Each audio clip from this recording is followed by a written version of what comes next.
तर मराठा आरक्षणासाठी मनोज जरांगेंनी आपलं नवं आंदोलन आज सुरू केलं। सरकारनं शिष्टाईचे भरपूर प्रयत्न केले, पण जरांगेंनी त्याला दाद दिली नाही। फडणवीसांकडून आरक्षण मिळवणारच अशी घोषणा करत जरांगेंचा ताफा अंतरवाली सराटीमधून मुंबईच्या दिशेने निघाला। प्रवासात जागोजागी हार, फुलं आणि फटाक्यांनी त्यांचं स्वागत केलं जात होतं। सराटीतील सकाळची लगबग आणि त्यानंतर पैठण फाट्यापर्यंतच्या प्रवासामध्ये काय घडलं पाहूया।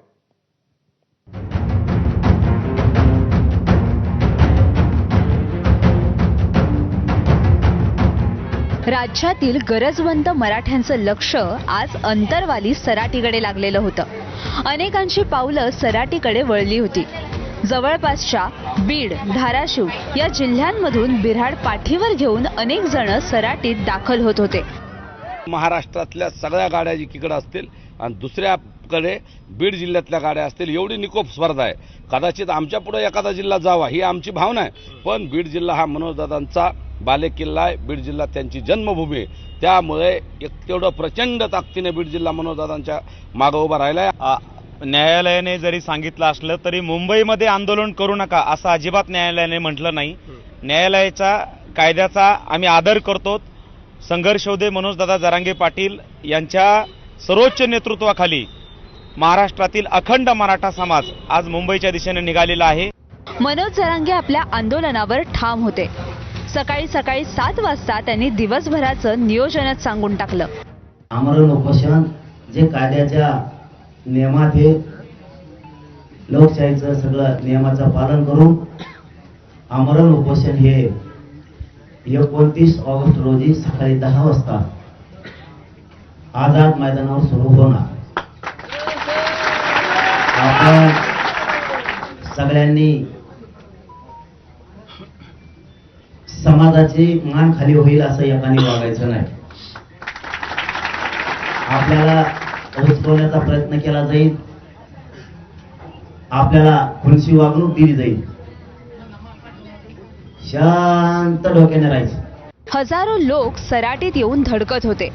त्यात मस्साजोगचे दिवंगत सरपंच संतोष देशमुख यांची कन्या वैभवी आणि बंधू धनंजय देशमुख हे सुद्धा होते। मस्साजोग गावातून 9 पिकअपसह 6 4-चाकी वाहनं भरून गावकरी त्यांच्या सोबत होते। जो गरजवंत मराठ्यांचा लढा आहे, त्या लढ्यामध्ये आम्ही वारंवार ज्या ठिकाणी आरक्षणाचा जो लढा आहे त्यातल्या बैठका, सभा, त्यामध्ये आमचा सक्रिय सहभाग एक असायचा आणि त्याच अनुषंगाने आज संघर्ष योद्धा मनोजदादा यांना कुठंतरी बळ देण्यासाठी आम्ही सगळे गावकरी जवळपास 9 पिकअप आणि 6 स्कॉर्पिओ आणि इतर प्रायव्हेट स्वतःच्या गाड्या असं मिळून आम्ही निघत आहोत आणि मी देखील आज या लढ्यामध्ये सहभागी होत आहे आणि अंतरवाली सराटीला जात आहे। सकाळी 8:30 वाजता मनोज जरांगे अंतरवालीच्या घरातून बाहेर पडले। नेहमीप्रमाणे सर्वात आधी गावातील मारुती मंदिरात जाऊन त्यांनी दर्शन घेतलं। त्यानंतर व्यासपीठावर येताच दिवंगत सरपंच संतोष देशमुख यांच्या कन्या वैभवी यांनी त्यांचं औक्षण करून आशीर्वाद घेतले। त्यानंतर मनोज जरांगे व्यासपीठावर शिवरायांच्या मूर्तीपुढे नतमस्तक झाले। व्यासपीठावर बसवण्यात आलेल्या गणपतीची आरती केली। यानंतर पत्रकार परिषद घेतली आणि सरकारवर जोरदार टीका केली। तुमच्याकडून हिंदू सणाच्या दिवशी हिंदूलाच अडवलं, मग हिंदू विरोधी नेमके कोण? आम्ही काय तिथं दंगली करायला आलोत का? आम्ही काय धिंगाणा करायला आलोत का? मग आम्हाला हिंदूला अडवण्याचा हट्ट का? तुम्ही सरकार म्हणून हिंदू विरोधी काम कशामुळे करता याचं सुद्धा उत्तर आता आम्हाला लागणार।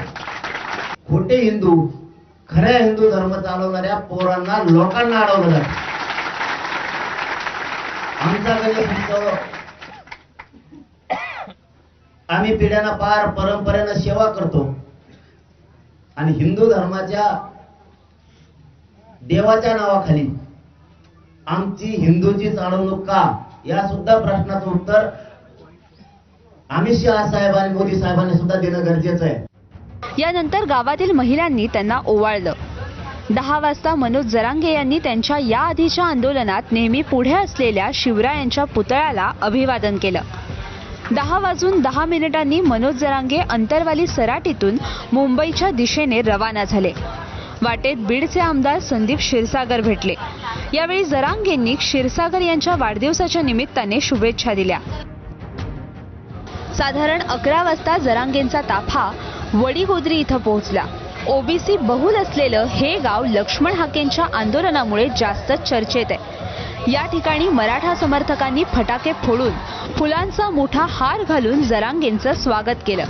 महिलांनी औक्षण केलं आणि लगेच जरांगेंचा ताफा धुळे सोलापूर राष्ट्रीय महामार्गावरून पुढे शहागडच्या दिशेने रवाना झाला. मीडियाला हाताशी धरायचे, मीडियाला पॅकेज द्यायचे आणि करोडो मराठी रस्त्यावर अशी मोठमोठ्या वल्गना करायच्या आणि राज्य सरकारला वेटीज धरायचं, राज्य सरकारला प्रेशराईज करायचं, ही भूमिका आहे.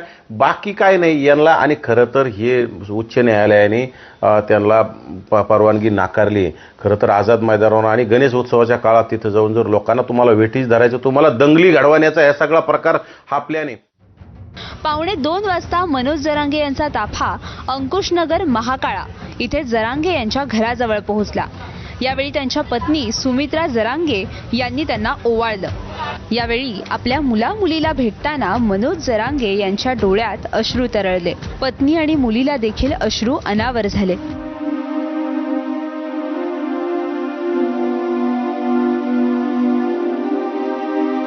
2:15 वाजता पैठण फाट्यावर आंदोलकांनी मनोज जरांगे यांना 1 क्विंटल फुलाचा हार घातला.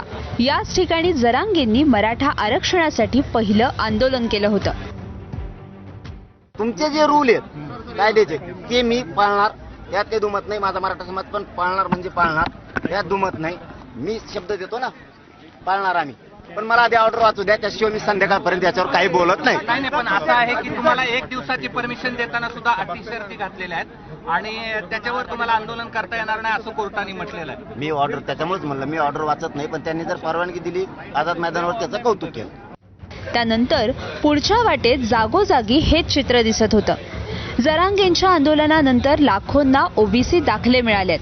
त्यामुळे प्रस्थापित तालेवार मराठा नेत्यांच्या स्वार्थी राजकारणाचा उबग आलेल्या गरजवंत मराठ्यांना, मराठा समाजातील वंचित मराठ्यांना मनोज जरांगे यांच्या रूपात आशेचा किरण दिसतोय हे नक्की.